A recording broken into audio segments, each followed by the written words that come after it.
दोस्तों, स्वागत है आपका मेरे YouTube channel advocate Suraj Sharma में। आज हम बहुत ही सेंसिटिव टॉपिक के बारे में बात करने वाले हैं। हम बात करेंगे हमारी जुडिशरी यानी न्याय व्यवस्था और हमारे जजेस के बारे में। दोस्तों, आपने रिसेंटली न्यूज़ में देखा होगा कि 14 मार्च 2025 को एक दिल्ली हाईकोर्ट के बहुत बड़े जज के घर में जला हुआ कैश का वीडियो सामने आया, जिसमें कहा गया कि 15 करोड़ तक का कैश एक स्टोर रूम में रखा हुआ था। तो जब उनके घर में आग लगी तो उनके घर वालों ने फायर फाइटर्स को बुलाया, तो फिर उन्होंने वहाँ पे किसी फायर फाइटर ने वीडियो बनाई और उसको दिल्ली पुलिस को सेंड कर दिया।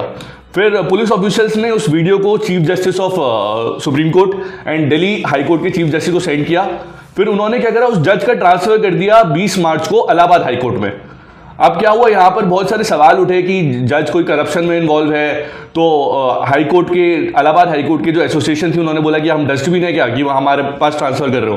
तो यहाँ पर हमारे मन में एक सवाल ये आता है कि नॉर्मली कोई गवर्नमेंट ऑफिशियल होता है, कोई मंत्री होता है, तो हमने देखा है कि अगर ऐसा कोई कैश मिलता है, कोई वीडियो सामने आती है तो ईडी, सीबीआई, पुलिस इन्वेस्टिगेशन शुरू कर देती है, उस ऑफिशियल को जेल हो जाती है। और बट यहाँ पर प्रोसीजर एकदम अलग देखने को मिला। यहाँ पर हमें क्या देखने को मिलता है कि उस एडवोकेट, उस जज का ट्रांसफर हो जाता है इलाहाबाद हाई कोर्ट में। हालांकि उसकी ड्यूटीज से उसको रिलीव कर दिया जाता है कि जब तक इन्वेस्टिगेशन नहीं चल जाती, यानी इन्वेस्टिगेशन का मतलब 3 जजेस की कमेटी जो सुप्रीम कोर्ट की कोलिजियम ने बनाई है वो इन्वेस्टिगेट कर रही है इन चार्जेस के ऊपर, तब तक उनका ट्रांसफर जो है इलाहाबाद हाई कोर्ट में हो गया है और वो अभी तक कोई जुडिशियल फंक्शन नहीं कर रहे हैं जब तक इसका रिजल्ट नहीं आ जाता। तो अब यहां पर हम वीडियो में बात करेंगे कि क्या संविधान तो बात करता है आर्टिकल 14 की, तो फिर ऐसा क्यों कि एक आम आदमी के लिए, एक नेता के लिए और एक जजेस के लिए अलग प्रोसीजर है करप्शन के चार्जेस के केसेस में। तो आज हम इसी पे बात करेंगे। और दूसरा टॉपिक में हम बात करेंगे क्या हम लोग जजेस को यानी हमारी जुडिशरी को क्रिटिसाइज कर सकते हैं। क्या हम बोल सकते हैं कि जुडिशरी में करप्शन होता है या बायसनेस होती है या फिर किसी जजमेंट के बारे में कुछ गलत बोल सकते हैं एज अ पर्सन। अगर हम बोलते हैं तो उसके क्या रेमिफिकेशंस होंगे।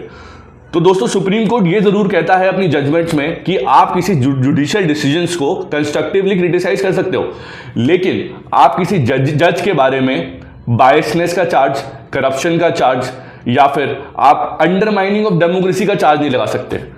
इसके बारे में मैं आपको 4 लीगल एग्जांपल्स देता हूं सुप्रीम कोर्ट की खुद की जजमेंट्स में। सीके धपतरी वर्सेस ओपी गुप्ता 1971 की जजमेंट है, जिसमें एक पैम्पलेट छपता है जिसमें बताया जाता है कि जजेस ने बायसनेस में एक्ट किया था। तो सुप्रीम कोर्ट इस केस में कंटेम्प्ट प्रोसीडिंग्स लगा देता है उस बंदे के अगेंस्ट जिसमें वो पैम्पलेट इशू किया था। एक केस है अरुंधति रॉय का कंटेम्प्ट केस 2020 का। इसमें क्या होता है, अरुंधति रॉय जजमेंट को क्वेश्चन करती है कि वो जल्दबाजी में पास हुई थी उसकी कोई अर्लियर क्रिटिक की वजह से। इसमें भी अरुंधति रॉय पर जो है कंटेम्प्ट का केस लग जाता है। अब एक केस है indirect tax practitioners association versus RK Jain, जो कि 2010 का केस है। इसमें एक आर्टिकल छपता है जिसमें करप्शन के बारे में बात की जाती है जुडिशरी की। इसमें भी जज बोलते हैं कि सुप्रीम कोर्ट के जज की ये जो है कंटेम्प्ट का केस बनता है, क्योंकि इससे आपकी जो पब्लिक कॉन्फिडेंस है वो लोअर हो रहा है और इस पर टोन पे डिपेंड करता है, आपके तरीके पे डिपेंड करता है किस तरीके से आप क्रिटिसाइज करते हो, तो ये भी कंटेम्प्ट का केस लग जाता है। अब रिसेंट एग्जांपल है प्रशांत भूषण वाला केस का। तो इसमें क्या होता है, प्रशांत भूषण एक एडवोकेट है सुप्रीम कोर्ट में, काफी बड़े जाने माने एडवोकेट है। तो वो ट्वीट करते हैं चीफ जस्टिस ऑफ इंडिया और सुप्रीम कोर्ट के अगेंस्ट कि वो डेमोक्रेसी को अंडरमाइन कर रहा है। तो इस पर दोस्तों आप शॉक हो जाओगे जानकर, उनके ऊपर कंटेम्प्ट का केस चलता है और उनको पनिशमेंट मिलती है 1 रुपया देने की। अगर वो नहीं देंगे वो 1 रुपया, तो 3 महीने की सजा हो जाएगी उनको जेल में। तो यहां पर ये देखा गया कि जुडिशरी थोड़ा सा प्रोटेक्टिव है अपने आप को लेके, वो नहीं चाहती कि लोग उसको क्रिटिसाइज करें। अगर आप उसके बारे में बात करते हो तो फिर आपके ऊपर कंटेम्प्ट का केस जरूर चल सकता है और आपके ऊपर कार्रवाई हो सकती है कंटेम्प्ट ऑफ कोर्ट एक्ट के तहत, जिसमें सिविल एक्शन आपके अगेंस्ट हो सकता है, क्रिमिनल एक्शन भी हो सकता है। सिविल एक्शन तब होता है कि आप किसी जजमेंट को डिसोबे करते हो और क्रिमिनल एक्शन तब होता है कि आप किसी कुछ मेलिशियस स्टेटमेंट देते हो जज के अगेंस्ट या जुडिशरी के अगेंस्ट या कुछ करते हो। तो इसमें आपको 6 महीने तक की सजा हो सकती है और 2000 रुपये तक का फाइन हो सकता है। तो दोस्तों, अब हम बात करते हैं कि हमारे करंट केस में जो दिल्ली हाईकोर्ट के जज हैं, तो यहाँ पर क्यों ईडी, सीबीआई, पुलिस ने इन्वेस्टिगेशन नहीं करी। तो हमारा कॉन्स्टिट्यूशन जो है हाईकोर्ट जजेस को प्रोटेक्शन देता है। वो कहता है कि एक हाईकोर्ट जज सिर्फ पार्लियामेंट के द्वारा ही रिमूव हो सकता है, वो भी इंपीचमेंट के द्वारा, जिसमें 2/3 ऑफ द टोटल जो प्रेजेंट मेंबर्स वोट करेंगे और majority of the total membership का टोटल मिलाकर ही अगर वो उसको वोट मिलता है तो वो उसको इंपीच कर सकते हैं, फॉलोड बाय प्रेसिडेंट ऑर्डर। तो यहां पर दोस्तों आपके मन में सवाल आएगा कि अब तक आजादी से अब तक कितने ऐसे जजेस हैं जो अब तक इंपीच हुए हैं पार्लियामेंट से।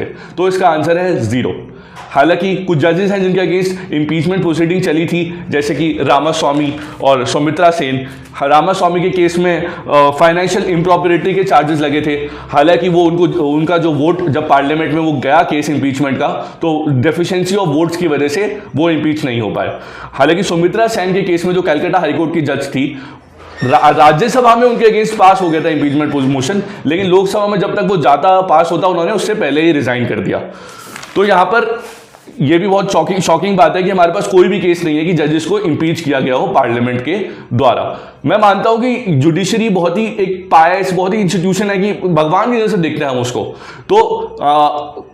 तो हमारी लाइफ डिपेंडेंट होती है उस पर।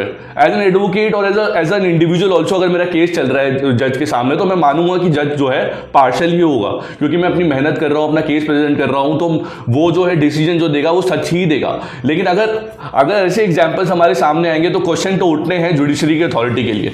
तो अब यहां पर लास्ट में हम बात करेंगे कि क्यों सीबीआई, पुलिस और इन्वेस्टिगेटिव एजेंसी डायरेक्ट एक्शन नहीं ले सकती, क्योंकि कॉन्स्टिट्यूशन के अंदर ये प्रोविजन है कि अगर किसी जज पे करप्शन के चार्जेस लगते हैं तो उसको अरेस्ट करने, इन्वेस्टिगेशन करने से पहले ईडी या पुलिस ऑफिशियल्स को chief justice of supreme court, chief justice of India की परमिशन लेनी पड़ेगी, उसके बिना वो उसके अगेंस्ट प्रोसीड नहीं कर सकते।